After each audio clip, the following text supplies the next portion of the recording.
Hello student, welcome to Kavita Maths classes. We are starting chapter 4 data handling exercise 4.2 question number 1. Data handling exercise 4.2 question number 1. अब आज यहाँ पर exercise 4.2 से question number 1 करेंगे. So please like share and subscribe Kavita maths classes. और अगर ये video आपको अच्छा लगता है तो कमेंट बॉक्स में कमेंट करिएगा कि वीडियो आपको कैसा लगा. सो नाउ अब आते हैं क्वेश्चन पर. क्वेश्चन है numbers 1 to 10 are written on 10 separate slips kept in a box and mixed well. One slip is chosen from the box without looking into it. What is the probability of? Without looking into it, what is the probability of? अब इस question का मतलब समझेंगे कि इस question में करना क्या है. इस क्वेश्चन में एक 10 स्लिप है, 1 से लेके 10 तक के, उस पे नंबर लिखे हुए हैं और एक एक स्लिप में एक एक नंबर लिखा हुआ है. और उस जो स्लिप हैं यहाँ पर 10 स्लिप हैं उनको एक बॉक्स में डाला गया है और उसे मिक्स्ड किया गया है. और उसमें से एक स्लिप आपको निकालना है बिना देखे. आपको उसमें से एक स्लिप निकालना है और कुछ यहाँ पर पार्ट गिवन है, आपको उनकी प्रोबेबिलिटी बताना है. तो वो जो स्लिप आप निकालेंगे तो उसका जो फर्स्ट पार्ट है गेटिंग नंबर ऑफ 6. आपका नंबर उस जो स्लिप में है वो 6 आया है, उसकी क्या प्रोबेबिलिटी है वो आपको यहाँ पर बताना है. सो आप कैसे करेंगे? अब प्रोबेबिलिटी क्या है, सबसे पहले लिखेंगे कि सबसे पहले जो नंबर यहाँ पर 1 से लेके 10 तक के जो नंबर हैं उनको सैंपल स्पेस में लिखेंगे. सो कैसे लिखेंगे? सैंपल स्पेस होता क्या है, सबसे पहले एक कर्ली वाला ब्रैकेट करेंगे. 1 2 3 4 5 6 7 8 9 एंड 10. ये जो कर्ली वाला ब्रैकेट है इसे सैंपल स्पेस कहते हैं. और इसमें जो भी आपके पास आउटकम्स होता है वो यहाँ पर इस ब्रैकेट में लिखेंगे, तो वो होता है सैंपल स्पेस.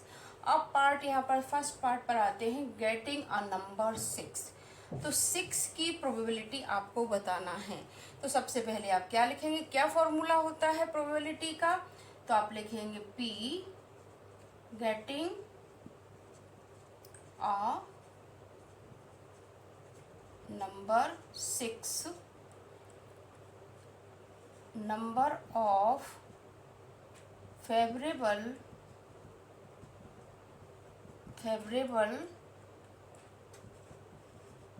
outcomes, नीचे लिखेंगे total number of outcomes. Number of favourable outcomes, total number of outcomes. अब नंबर ऑफ फेवरेबल आउटकम्स का मतलब है जिसकी आपको प्रोबेबिलिटी निकालना है. तो 6 की फेवरेबल आउटकम्स में आएगा 6, उसकी प्रोबेबिलिटी आपको निकालना है. मतलब यहाँ पर जो ये नंबर गिवन है उसमें 6 कितने बार क्या चांस आने की प्रोबेबिलिटी है, मतलब कितने बार 6 आ सकता है. तो यहाँ पर सिर्फ एक ही बार 6 है, तो यहाँ पर 1 अपॉन और टोटल नंबर ऑफ आउटकम्स, मतलब 1 2 3 4 5 6 7 8 9 10. टोटल नंबर कितने हैं यहाँ पर 10, तो 1 अपॉन 10 ये आपका आंसर हो जाएगा. गेटिंग अ नंबर ऑफ 6 की प्रोबेबिलिटी कितनी है, 1 अपॉन 10. मतलब 6 के आने के कितने चांसेस है, यहाँ पर 1 एक ही बार 6 है तो यहाँ पर 1 लिखेंगे और टोटल जो भी नंबर है वो नीचे लिखेंगे, तो 1 अपॉन 10 आ जाएगा. तो इस तरीके से फर्स्ट पार्ट करेंगे. So let's come to the other part. अब आते हैं सेकेंड पार्ट पर. सेकेंड पार्ट है getting a number less than 6.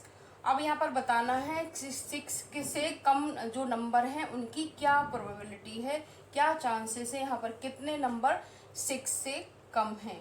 तो यहाँ पर 6 से getting a number less than 6.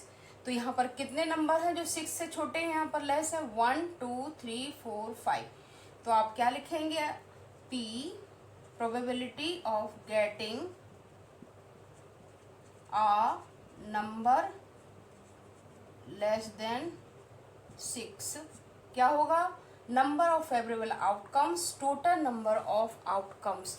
अब किसकी यहाँ पर बात हो रही है, फेवरेबल आउटकम्स का मतलब है जो यहाँ पर 6 से कितने नंबर कम है, 1 2 3 4 5, तो आप नीचे लिखेंगे 5 और टोटल में आ जाएगा 10। अब इसको लोएस्ट फॉर्म में करेंगे, 5 1 जा 5, 5 2 जा 10, तो आंसर में आ जाएगा 1/2। ये आपका आंसर हो जाएगा। अगर आप यहाँ पर कट हो रहा है तो कट करेंगे, लोएस्ट टर्म में इसे लिखेंगे। अब आते हैं नेक्स्ट पार्ट पर। थर्ड पार्ट है getting a number greater than 6। अब यहाँ पर बताना है कि 6 से, इस जो नंबर है यहाँ पर 6 से जो भी बड़े नंबर है उनकी क्या प्रोबेबिलिटी है। तो आप क्या करेंगे, 6 से ज़्यादा नंबर यहाँ पर, ये तो कम छोटे नंबर है, ये 1 2 3 4, 6 से सिर्फ 4 नंबर ही यहाँ पर ग्रेटर हैं। तो आप कैसे लिखेंगे, पी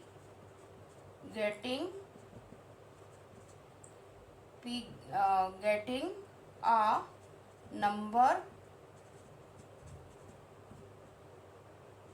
greater than 6 क्या प्रोबेबिलिटी होगी, number of favourable outcomes, total number of outcomes.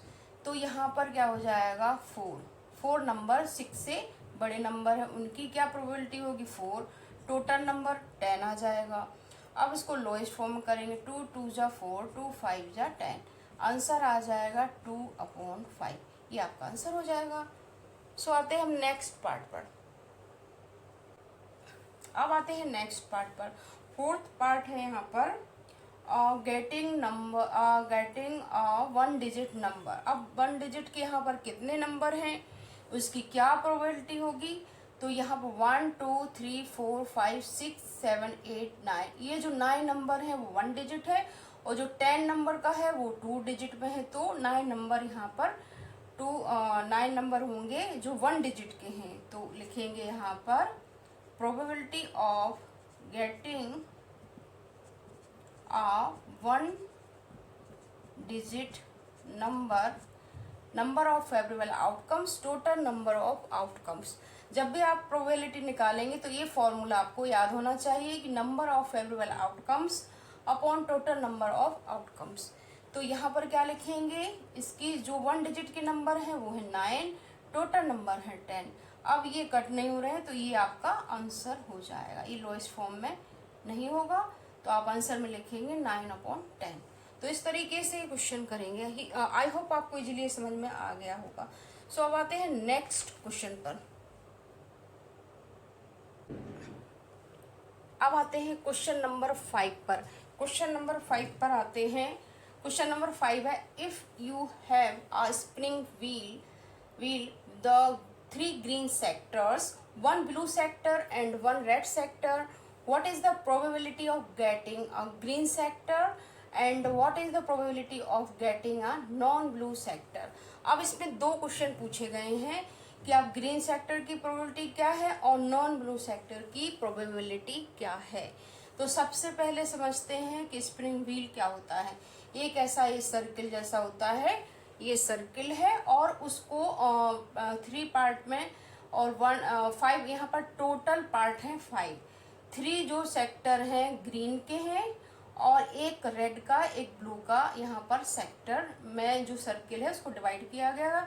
और यहाँ पर जो एरो है, स्प्रिंग व्हील का मतलब है जब यहाँ पर ये घूमता है तो जो एरो है तो वो उसकी, अब आपको प्रोबेबिलिटी बताना जहाँ जहाँ ये रुकेगा तो उसकी क्या प्रोबेबिलिटी है।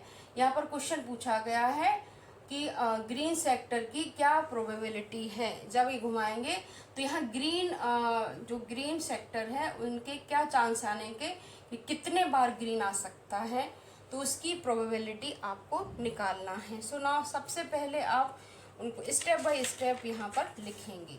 क्या लिखेंगे, आंसर सॉल्व करेंगे। नंबर ऑफ ग्रीन सेक्टर कितने हैं यहाँ पर, नंबर ऑफ ग्रीन सेक्टर है यहाँ पर 3, नंबर ऑफ ग्रीन सेक्टर 3 है।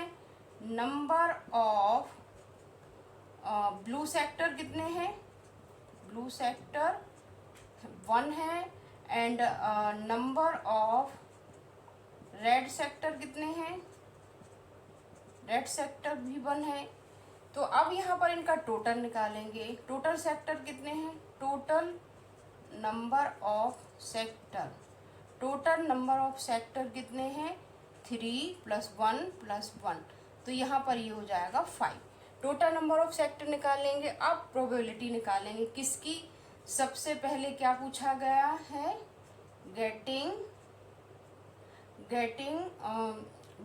अ ग्रीन सेक्टर की क्या प्रोबेबिलिटी है। तो आप क्या फॉर्मूला लगाएंगे, number of favourable outcomes, total number of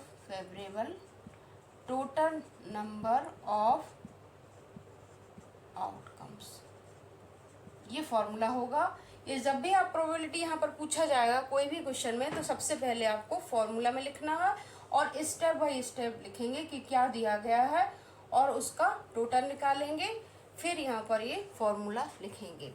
अब आपको किसकी निकालना है, ग्रीन सेक्टर की। तो यहाँ पर ग्रीन आने के कितने चांसेस है, जब ये एरो यहाँ से 1 पे, इस पे भी ग्रीन पर आएगा, इस ग्रीन पर भी आएगा, इस ग्रीन पर आएगा, तो यहाँ पर 3 है और टोटल है 5।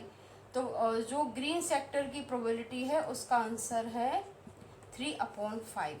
अब नॉन ब्लू सेक्टर की प्रोबेबिलिटी कैसे निकालेंगे, तो यहाँ पर आंसर यहाँ पर लिखेंगे गेटिंग अ नॉन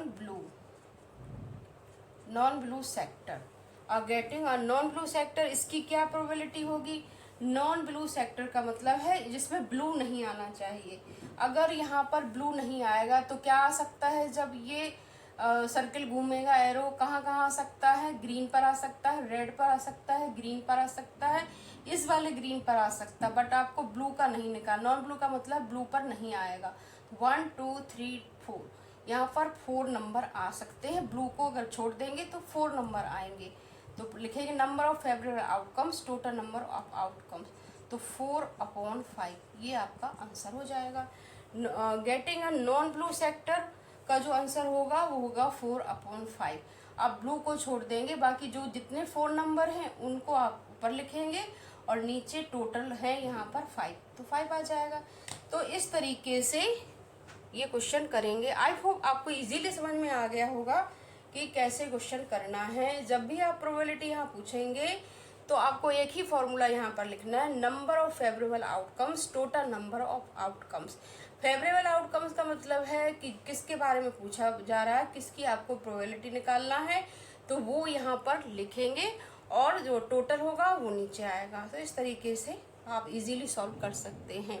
अगर आपको ये वीडियो अच्छा लगता है और आपको इजीली ये समझ में आ गया है तो प्लीज़ लाइक कीजिए, शेयर कीजिए और सब्सक्राइब कीजिए कविता मैथ्स क्लासेस, और कमेंट बॉक्स में कमेंट करिएगा कि वीडियो आपको कैसा लगा। कोई भी डाउट है तो आप डाउट भी क्लियर कर सकते हैं। Good bye.